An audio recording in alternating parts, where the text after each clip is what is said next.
Sweets అంటే ఎవరికి ఇష్టం ఉండదండి. అందులోనూ ఓలిగలంటే ఇష్టపడని వారంటే ఎవరు ఉండరు. పండగలప్పుడు ఎంతో ఫేమస్ అయినటువంటి ఓలిగలు ఎంతో రుచిగా ఉంటాయండి. అందులోనూ మన అనంతపూర్‌లో చేసే ఓలిగలంటే చాలా చాలా బాగుంటాయి. మరి ఇంత రుచిగా ఉండే ఓలిగలు ఏ విధంగా తయారు చేసుకోవాలో ప్రాసెస్ చూసేద్దామా? ముందుగా అయితే నేను హాఫ్ కిలో ఓలిగ రవ్వను తీసుకొని ఈ విధంగా జల్లించేసుకొని ఆ పిండిలోకి కొద్దిగా ఆయిల్ వేసుకొని బాగా కలుపుకొని వాటర్‌ని కొద్ది కొద్దిగా వేసుకుంటూ కలుపుకోవాలి. చపాతీ పిండి కంటే కొంచెం స్మూత్‌గా కలుపుకోవాలి. ఇప్పుడు మరి కొంచెం ఆయిల్ వేసి ఆ పిండిని బాగా కలుపుకొని 1 అవర్ పాటు పక్కన ఉంచేసుకోవాలి. అప్పుడు పిండి బాగా మృదువుగా వస్తాయండి ఓలిగలు. పిండి బాగా నాని మృదువుగా వస్తాయి.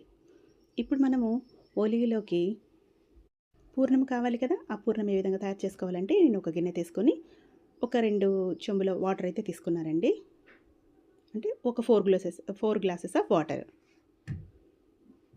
4-5 గ్లాసెస్ వాటర్ తీసుకున్నాను. ఆ వాటర్ మరిగే లోపల నేను 1 ½ గ్లాస్ కందిపప్పు అయితే తీసుకున్నానండి. ఇందులోకి చాలామంది శనగపప్పు అయితే వాడతారు. నేనైతే కందిపప్పు తీసుకున్నాను. కొద్దిగా ఆయిల్ వేసి కొద్దిగా ఆయిల్ వేసి ఆ కందిపప్పు బాగా పట్టేంత వరకు కలిపి పక్కన పెట్టేసుకోవాలి. ఇప్పుడు నీళ్ళు బాగా మరిగినాయి కదా! మరిగిన తర్వాత ఈ కందిపప్పునైతే వేసుకొని బాగా ఉడికించుకోవాలి.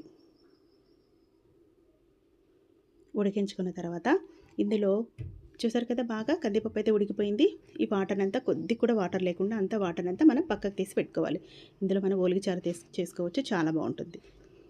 ఇప్పుడు ఆ బ్యాలెల్లోకి ఒక గ్లాస్ నిండా మనం తురుముకున్నటువంటి బెల్లాన్ని తీసుకోవాలి. కొద్దిగా యాలకులు. ఇది మనం గ్రైండ్ చేసుకుంటాం కదా! అందుకే యాలకులు డైరెక్ట్ కూడా వేసుకోవచ్చు. ఇప్పుడు సిమ్‌లో వీటన్నిటిని బాగా కలుపుకొని చల్లారిన తర్వాత మిక్సర్ గ్రైండర్‌లో కొద్దిగా వేసుకుంటూ మనం గ్రైండ్ చేసుకోవాలి. పిండినంతా ఈ విధంగానే మనం వేసుకున్నాం కదా! పూర్ణం అయితే రెడీ అయిపోయింది.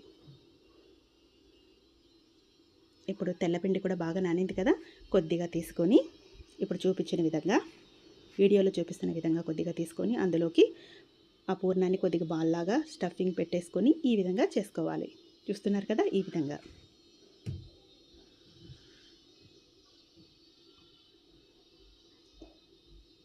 ఈ విధంగా కొద్దిగా ఆయిల్ వేసి ఓలిగ పేపర్ మీద మనము ఓలిగ తయారు చేసుకోవడం. ఓలిగలు అంటేనే కొద్దిగా ఆయిల్ అండి. కొంచెమన్నా ఆయిల్ ఎక్కువగానే పడుతుంది. ఈ విధంగా అంతా బాగా స్ప్రెడ్ చేసుకొని చూసారా రెడీ అయిపోయింది. ఇప్పుడు మనం పెనం మీద కాల్చుకోవడమే. కొద్దిగా ఆయిల్ వేసుకుంటూ 2 వైపులా బాగా కాల్చేసుకోవాలండి. ఓలిగలు అయితే రెడీ అయిపోయాయి. ఈ వీడియో మీకు నచ్చిందని అనుకుంటున్నాను. అయితే లైక్ చేసి, షేర్ చేసి, సబ్స్క్రైబ్ చేసుకోండి.